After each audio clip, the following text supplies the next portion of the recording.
Aujourd'hui au podcast, on reçoit la jeune entrepreneure Karine Tanguay qui s'est lancée dans le monde immobilier depuis peu. Elle est avec nous aujourd'hui pour nous raconter son histoire. Bienvenue à Garde le change.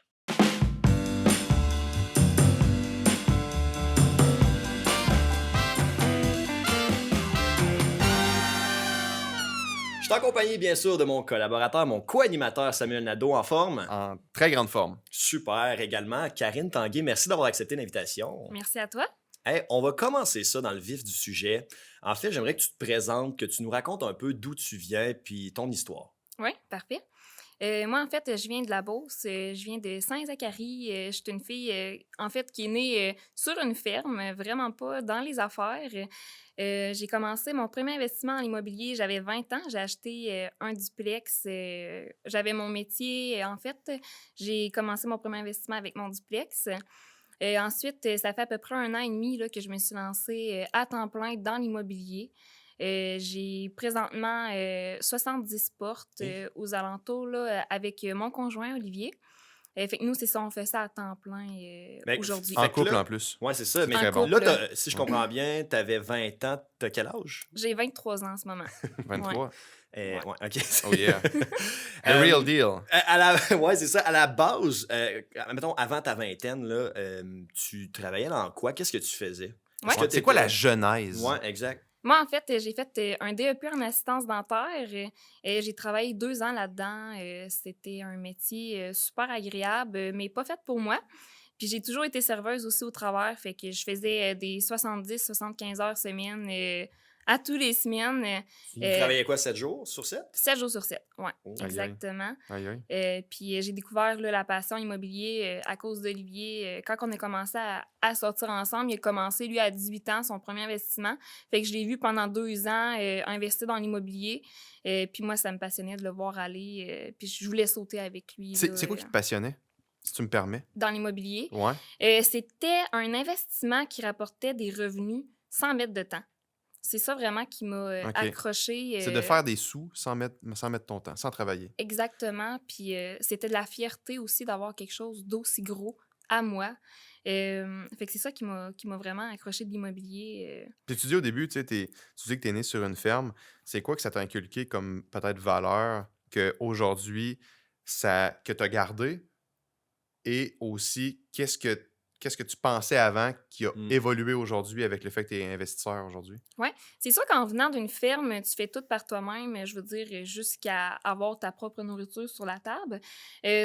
Dans le fond, ce qui m'a vraiment motivée, c'est que je voulais pas travailler vraiment mon argent 40 heures par semaine toujours. Fait que Ben, dans ton cas, 70 ans. 70 Ouais, heures. c'est ça. Oui, mais c'est vraiment différent. Mais ce que ça m'a apporté, mon enfance, c'est vraiment de se débrouiller, en fait, OK, de de la travailler avec les débrouillardise. mains. Oui, de travailler avec les mains, de toujours trouver une solution à nos problèmes. Mais j'ai toujours aimé ce qu'il n'y a pas dans la ferme, les chiffres. J'ai toujours aimé OK, les affaires, ce qui est différent de justement être fermier. OK, intéressant. Puis, tu sais, là, ton conjoint, il a commencé en immobilier, puis toi, tu voyais ça aller. Puis, est-ce que tu avais une vision à long terme de ça? Est-ce que quand tu as connu ça, est-ce que tu t'es dit, OK, ouais, je veux amener ça à ce niveau-là? Non, pas à ce moment-là. OK. En fait, mon premier investissement, j'ai investi dans l'immobilier parce que j'avais des sous. Je savais pas nécessairement quoi faire avec. Puis à ce moment-là, tu travaillais encore là, avec tes 2 jobs. Ouais, Ok. je Mais faisais Mais tu beaucoup accumulais tout d'heures. ton argent, tu mettais ça J'accumulais tout. dans Eh boy. le petit cochon. Tout, Là. au lieu d'aller magasiner puis de boire la fin de semaine, pilais. j'accumulais. Tu pilais, Ouais, comme on dit. effectivement, je pilais. OK. Fait que j'ai commencé avec cet investissement-là. Mais mon but, c'était plus d'avoir quelque chose à moi pour ma retraite parce qu'avec mon métier, mes 2 métiers en fait que je Mhm. faisais, il n'y avait pas nécessairement de fonds de pension et tout. Fait que moi, j'allais vraiment dans cette optique-là que je voulais avoir une retraite.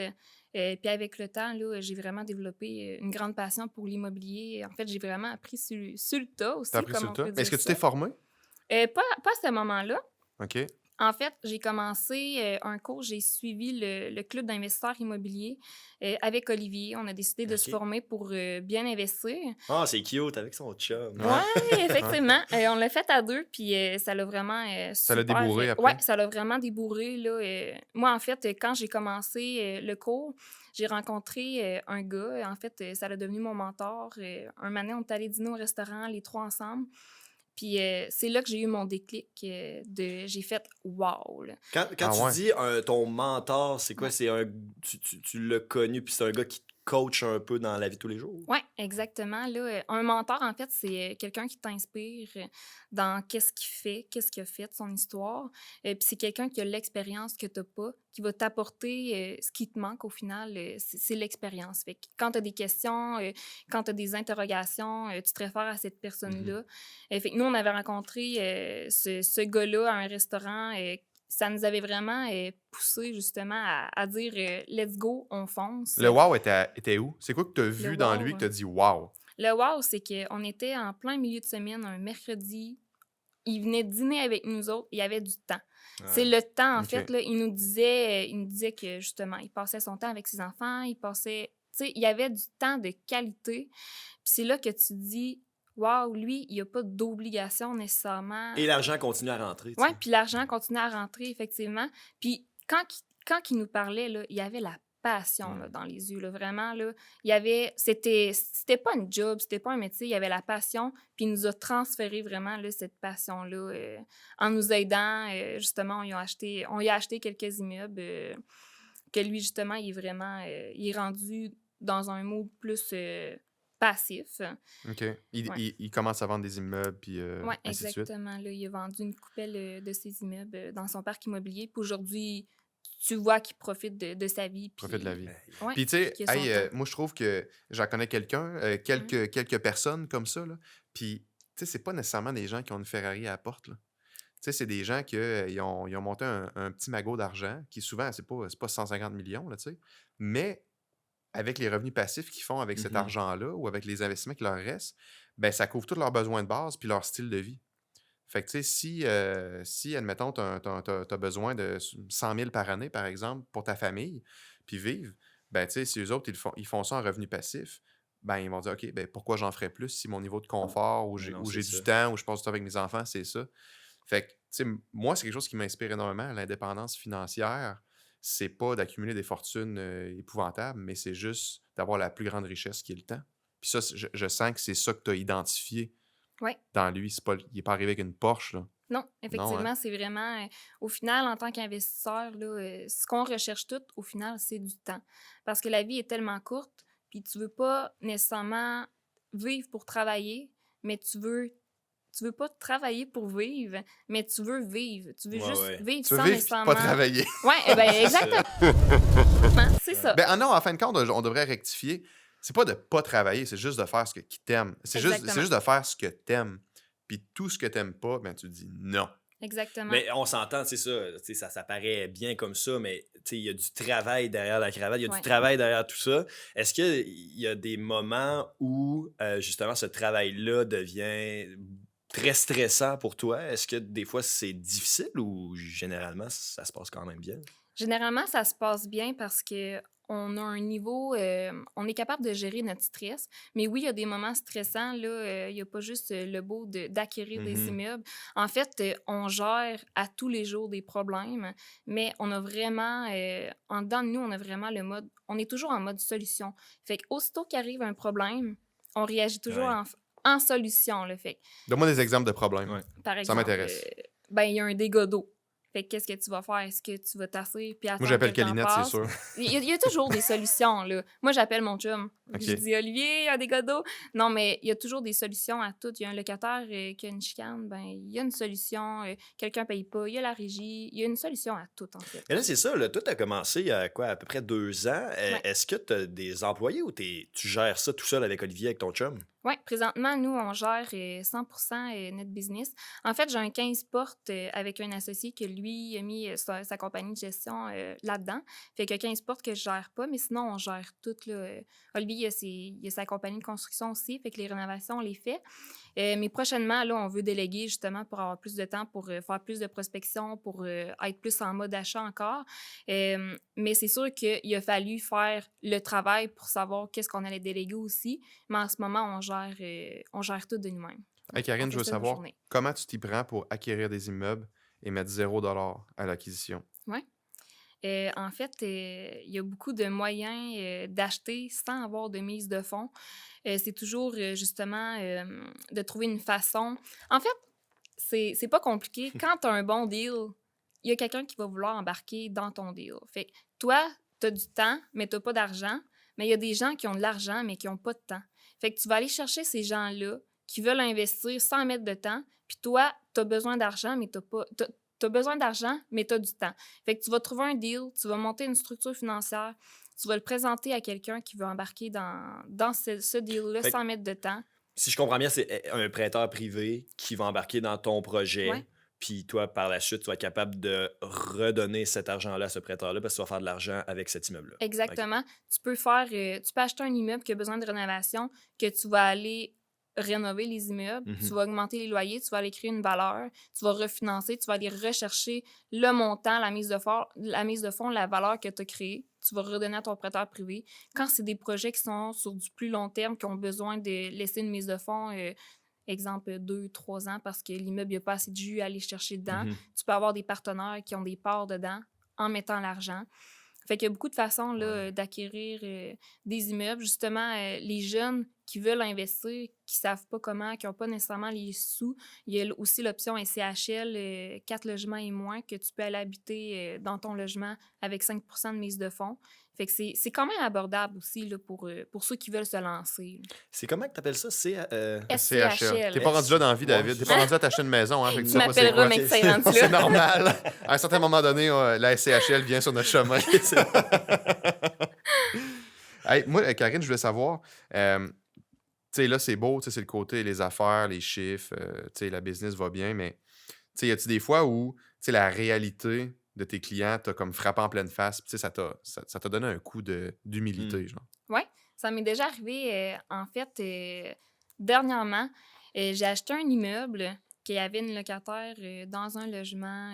C'est sûr que quand je visite des immeubles, je regarde pas les meubles, mais un C'est moment ton chum donné- qui fait ça? Non, mais Non, même je pas? suis capable d'aller visiter un immeuble toute OK. seule, mais on regarde, je veux dire, on regarde l'état de la bâtisse et non des meubles. Mais je m'étais rendu compte qu'elle avait pas de lit, la madame. Fait que ça nous a quand même. Ça a venu nous toucher Elle dormait vraiment, par là. terre, là. Effectivement, ouais. Sans matelas, rien, Elle là. dormait par terre sur une petite boîte de carton. Mais voyons donc. Ouais, c'était vraiment quelque chose. On a vraiment un cœur en arrière de ça. Puis justement, on s'est dit, on va acheter un lit, on va acheter un matelas, on va aller y porter. Fait que on est allé acheter un lit, un matelas, on y a emmené des draps. Elle avait pas de Ah. draps non plus, pas de couverte. Fait qu'on y a emmené ça, on est allé y monter. Puis juste ses yeux, qu'est-ce qu'il Ben oui. disait, c'était wow, là, c'était incroyable, là. Puis elle a-tu On- déjà payé en retard? Non, elle a jamais payé en retard.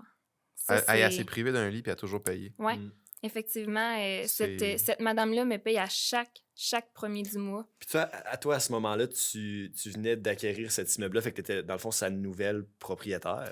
En fait, moi, quand j'avais acquis l'immeuble, le locataire était parti, puis j'avais remplacé par une nouvelle locataire. OK. Ouais. Mais je savais pas nécessairement son histoire. Elle avait un bon crédit, elle avait des bonnes références et tout, là. Mais, tu sais, des fois, dans la vie, là, ça arrive qu'il y ait des moments qui sont un petit peu plus... Mais oui. Ouais, fait on aime... J'adore, en fait, le côté aider mes locataires, vraiment. Puis comment t'as fait? Là, t'es rendu à 70 portes, tu dis? Ouais, aux alentours de Aux ça. alentours de ça. Comment tu fais pour, tu sais, ne pas rentrer dans le côté, tu sais, avoir une trop grande proximité avec tes locataires, parce que c'est pas bon non plus, là. Tu sais, 70 Mais non. personnes, là, ça fait du monde qui peut Si le t'appeler, texte, là. ouais, c'est ça. Comment à t'as fait tout, pour comme tout Ouais. jours canaliser et les nuits. demandes, les Ouais. communications pour que t'aies une vie, dans le fond? Hein? Et en fait, c'est pas que c'est important de pas se mettre ami avec les locataires. En fait, j'ai même déjà présenté une locataire à mon meilleur ami qui sont fiancés aujourd'hui. Ben, voyons. C'est drôle à dire, En ouais. plus, c'est une matchmaker. C'est vraiment drôle, là. En fait, cette locataire-là est en couple avec... c'est notre couple d'amis presque préféré, là. Fait que On les j'adore salue. mes locataires, mais plus que t'en as, plus que tu veux une vie privée aussi, t'essayes de bien organiser pour que ça te gruge pas ton temps personnel. Concrètement, tu fais quoi? Concrètement, ça marche tout par email. Fait que moi, je prends Ah. seulement les téléphones s'il y a dégâts d'eau, puis je dis incendie, mais si la personne est assez intelligente, elle va appeler le 911 avant de m'appeler. Ouais. Fait que non, c'est dégâts d'eau, c'est urgence seulement. Sinon, c'est tout par email. Il y en a qui comprennent pas. Fait que quand ils appellent, j'ai un message automatique qui s'envoie, que s'ils ont des questions, des Mhm. demandes, c'est par email. Fait que ça l'évite justement de se faire déranger en tout temps pour des choses un petit peu moins utiles. Parce que se faire appeler à 11 heures pour dire que le micro-ondes ne marche plus, Ouais, c'est ça. ça marche pas, là, ouais. Faut Mais vraiment que tu aies est-ce une vie que privée. ça te fait réaliser que pour ces raisons-là, peut-être dans un futur, tu veux justement des gens qui vont gérer pour Ouais. toi ces immeubles-là? Oui, c'est sûr que le fait que tu gères pas tes locataires, ça Ben t'emmène oui. beaucoup plus de temps. Mais je voulais quand même faire la gestion parce que tu as tellement de choses, tu apprends à communiquer. Mhm. C'était vraiment important pour moi de le faire. Puis quand tu commences aussi en business, je veux dire, tu n'as pas nécessairement les moyens de mettre tout en gestion puis de donner le pourcentage de gestion à une compagnie. Qui est quoi, 4-5%? Oui, 4-5. Ouais, Mais 4-5 sur 100 000, c'est 5 000. ouais. Puis, tu sais, je veux dire, cette gestion-là, ben, tu te la gardes pour vivre, Ouais, c'est ça. pour monter ton entreprise. Mais c'est sûr que on commence justement à regarder pour déléguer, pour avoir plus de temps. Mais au lieu de mettre en compagnie de gestion, j'aimerais peut-être plus créer ma compagnie. Ah. Pas ma compagnie, mais avoir des employés qui travaillent pour moi, qui font la gestion. Avoir plus de contrôle sur ma gestion. Ben oui, c'est un bon plan. Et puis je me demandais comment ça se passe. Bon, c'est une chose d'avoir un conjoint, mais quand ton conjoint, c'est ton associé, puis que tu le vois tous les jours parce que tu sais, ta job, ben, c'est d'être dans les immeubles, etc. Comment ça se passe sur ce plan-là? Ça se passe bien, mais Ah, il y en a avec ça? justement, Ah, c'est ça. ben, on Ouais. s'en parlait justement. On se demandait c'était quoi nos plus grosses embûches. Là, en arrière de tout ça, on aime mettre des mots aussi sur ce qui se passe. Mais c'est notre plus grosse embûche, le fait d'être en couple et être associé, partenaire d'affaires. C'est un gros défi pour nous. Ça a été un gros défi, surtout en commençant, mais on est deux personnes terre à terre. OK. Puis on trouve des moyens pour que ça fonctionne. Mais c'est pas évident de toujours passer 24 heures sur 24 avec la personne. Par Non. exemple, on a le même cercle d'amis, fait qu'au final, on est toujours ensemble. Tu dors avec la personne, tu manges avec la personne, puis qu'est-ce qui était dur, c'était, tu sais, quand tu as une job, puis que vous êtes les deux à différents endroits, tu arrives le soir, quand tu soupes, tu as toujours quelque chose à dire. Tu sais, tu es Mhm. content d'arriver, de voir l'autre.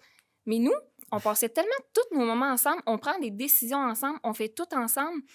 Fait qu'au final, on arrive au souper, puis on n'a rien à se T'as rien dire. à dire. Ouais. Fait que là, on s'est établi des heures, on s'est établi des moments de couple que dans la semaine, de telle heure à telle heure, on n'en parle pas. On va au cinéma, on Ouais, fait des exactement. sorties. Quand tu rentres dans la chambre, tu parles pas d'immobilier. Dépassé 8 heures, tu parles pas d'immobilier. OK.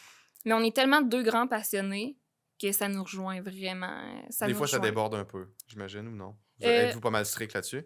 ouais, on est quand même strict, on se le dit. Puis l'autre OK. le prend toujours comme il faut, à moins que ça soit une urgence. Un dégât d'eau, mettons. Un dégât d'eau ou un feu, mais Hey, non, mais t'as une vision, OK, à long terme, à court terme. Comment est-ce que tu la mets sur papier? Tu sais, comment est-ce que tu es capable de visualiser ce que tu veux dans 3, 4, 5 ans? Ouais. As-tu des trucs? oui, j'ai des trucs. En fait, ma visualisation, c'est ce qui est le plus important parce que c'est ça qui crée aussi mon mindset. Moi, quand je rentre dans mon bureau, j'ai premièrement un mur rempli d'immeubles, de photos, de cadres. Fait que ça, OK. c'est comme nos diplômes. Ensuite, Mais j'ai est-ce que Moi, c'est c'est des tes calendriers immeubles? des pompiers Ouais. que je mets sur mes murs. C'est nos J'aspire à voir immeubles. leur corps. C'est drôle. Ouais, c'est nos immeubles. Puis quand on a des offres d'achat qu'on veut vraiment, on les rentre dans les cadres. Puis on les veut, on les regarde, on a une vision. J'ai un autre mur que c'est des tableaux de qu'est-ce qu'on veut en revenu net. Au OK. combien de temps. Fait qu'on a des mois qu'on s'est définis avec des objectifs nets. Puis l'autre côté, l'autre mur, j'ai une affiche. En fait, c'est moi qui m'ai fait une affiche de ce que je veux. En fait, ma vie de rêve. Fait que tout ce que je veux accomplir, je l'ai en photo. Fait que moi, quand je rentre dans mon bureau, chaque mur que je regarde, c'est ma vision. C'est OK. mes rêves, c'est mes objectifs. Fait que t'as pas le choix d'être focusé 100% là-dessus parce que c'est ce que tu Exactement. vois tout le C'est temps. ça. Exactement, c'est Mm. ça. Puis ils disent aussi que ce que tu visualises, tu l'attires. Tu Ouais. l'attires puis tu le crées. Parce que si tu as un rêve puis que tu y crois, tu vas tout faire pour le Ben oui. réaliser. Ouais.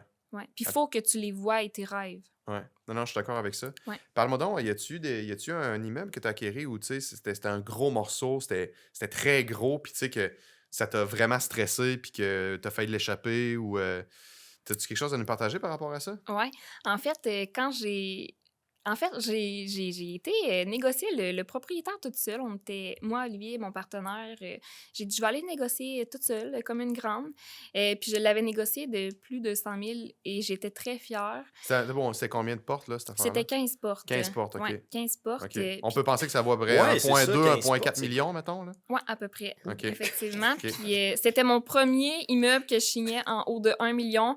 Puis quand je signais, j'avais la main qui tremblait, mais j'étais fière, là. Vraiment, là, j'espère. j'avais une émotion Ouais. forte. Ouais. Puis j'ai dit au propriétaire, j'ai dit, c'est la première fois que je signe aussi haut. Puis il était vraiment content, là. Il me l'a dit, il dit, je suis contente de vendre à une jeune fille, une jeune entrepreneur. Puis dans ce temps-là, j'avais 22 ans. Puis tu as négocié à. Tu sais, t'as réussi à regagner 100 000, au-dessus de Ouais, 100 000? au-dessus de 100 000, oui, OK. exactement. Ah, Avec, c'est hot, ça. en fait, moi, j'aime beaucoup négocier. C'est quelque chose qui est quand même, qui a des...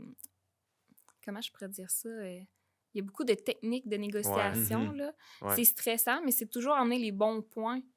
C'est toujours C'est emmener les bons points. stimulant aussi, Ouais. sûrement, lorsque tu réalises que tu as atteint ce que Ouais. tu désirais atteindre. Moi, Exactement. ce que j'ai ouais. découvert dans la négociation en immobilier, c'est que c'est tellement à propos de l'humain et non du deal. C'est capoté. Mhm. Dans le sens Mhm. que, tu sais, les gens vont te partager leur histoire. Tu sais, des fois, quand c'est un immeuble ou c'est un bien immobilier quelconque, ils vont te dire comment ils l'ont acquéri, les péripéties qu'ils ont eues avec ce bien-là. Des fois, des fois, c'est tragique. Des fois, c'est heureux. Des fois, c'est plein d'affaires. Puis, tu sais, quand tu te fais raconter ça, ben moi, personnellement, je trouve ça super intéressant. Ouais. Puis, Mané, tu connectes, puis là, t'arrives chez la personne à 7 h le soir, puis là, tu te rends compte qu'il est minuit, puis que vous buvez un petit verre de vin, puis vous êtes quasiment rendu chum, mais ça reste que toutes les choses que les gens te communiquent, il y a toutes les réponses à la négociation Mhm. dans ce qu'ils disent. Moi, je le vois comme ça, puis toutes mes négociations ont toujours parti de l'histoire des gens. Ouais. Fait que moi, je trouve que c'est pas une question de prix, c'est une question de terme, puis c'est une question de relation humaine. En tout cas, Ouais. puis moi, j'adore ça. Puis c'est étonnant à quel point les gens veulent être généreux avec la personne. En fait, nous, c'est toujours des transactions gagnant-gagnant. Puis quand j'arrive devant le propriétaire, je mets vraiment les cartes sur la table de qu'est-ce que je veux et tout. Puis il y a même des propriétaires qui se négocient eux-mêmes. Hein? Ça fait Qu'est-ce un fois que C'est j'entends qu'est-ce ça. que tu veux drôle. dire? Ouais, j'ai acheté un immeuble, un 6 logements, puis quand je suis arrivée devant le propriétaire, j'ai dit, moi, mon prix, ça serait ça. Puis il m'a dit, ben moi, ça serait ça. C'était 150 000 plus cher, mais il m'avait pas fait de prix avant. Puis j'ai même pas négocié son prix, puis il m'a dit, mais je te baisse de 80 000. Ah ouais, il s'est auto-négocié. C'est C'était, malade, ça. oui, vraiment, là, c'est surprenant à quel point les gens se négocient, mais sont heureux que tu achètes son immeuble. Ouais. Mais hey, il faut mettre ça en Mais- perspective parce que, tu sais, des gens qui détiennent un immeuble pendant 10, 15, 20 ans, maintenant, ils ont perdu le fil de la valeur que ça vaut. Ils ont perdu conscience du marché. Tu sais, ils ont juste empoché les loyers, ils sont bien occupés de leurs clients, leurs locataires, tu sais, puis ils ont eu du fun à travers ça, ou des fois, ils n'ont plus de fun. Puis quand ils se mettent à vendre, ben, ils ont une idée en tête. Ils disent, ah, ben, j'aimerais ça peut-être aller chercher 500 000, tu sais. Puis ils pensent que c'est un gros montant, mais finalement, l'immeuble en vaut 800, tu sais. Ça, c'est Mhm. Fait ça. que c'est vraiment pas tout le monde qui prend la peine de faire évaluer son immeuble ou qui se fait approcher par un courtier qui sait réellement la valeur que ça peut sortir sur le marché. Fait que des fois, cette game-là est quand même drôle à Mhm. vivre parce que moi, c'est déjà arrivé que j'ai posé la question à la personne, bon, ben, tu sais, vous m'avez signifié le fait que vous aimeriez vendre, mais quel prix vous aimeriez avoir? Puis c'était 100 000 de moins que le prix, que le prix minimum que j'étais prêt à payer. 100 000 de moins que le prix minimum. Fait que, écoute, il y avait des feux d'artifice dans la Tu sais, tête. avant que tu lui révèles ton prix, Ouais, il c'est disait ça. déjà, ah, moi, je le veux 100 Ouais, 000 par de exemple, moins. je disais, Ok, bon, ok, regarde, ok. moi, je suis prêt à payer le minimum Ouais, ouais, 500 ouais. 000. Puis il dit, ben, c'est à 400, ben, je le laisserai aller. Ouais. Fait que, tu sais, feu d'artifice dans la tête. Là, mais là, tu sais, il faut que tu sois de glace, là. Ah, OK, parfait. Ouais. Écoutez, je vais prendre ça en considération. Je vais penser à ça, puis je vais vous revenir. Puis là, tu y reviens 1 heure après. Ouais, j'ai parlé avec des spécialistes, puis ça va être ça. Mais tu sais, ça reste que, tu sais, si d'elle, dans sa tête, la personne est contente, puis c'était le prix qu'elle voulait, C'est ça. techniquement, elle a pas perdu. Tu sais, Mhm. si elle se fait pas dire par son voisin qu'elle a laissé 300 000 sur la table, c'est une affaire. Mais tu sais, si elle, ça faisait son affaire, ben, tu sais, tant mieux. Hey, Karine Tanguay, merci beaucoup d'avoir pris de ton temps. T'es vraiment inspirante pour vrai. Merci. C'est le fun de voir que c'est possible. Tu sais. Tu Ouais. l'as fait. Tu sais, ça fait- Jeune. C'est ça, Jeune. exact. T'as Jeune. 23 Il ans. n'y a ça pas fait- d'âge. Ça Ouais. fait 2 ans que tu fais ça, puis on voit que t'as les feux d'artifice toi aussi dans les yeux. Puis Ça, le feu sacré. Ouais, c'est le fun de voir ça. Effectivement, ouais. Je te Merci remercie. beaucoup. Reviens au podcast n'importe quand. Sam Nadeau, merci beaucoup. Hey, fait plaisir. N'oublie pas de m'envoyer mon Bitcoin. À la maison, j'espère que vous avez apprécié. On se dit à la prochaine pour un autre épisode de Garde le change. Ciao!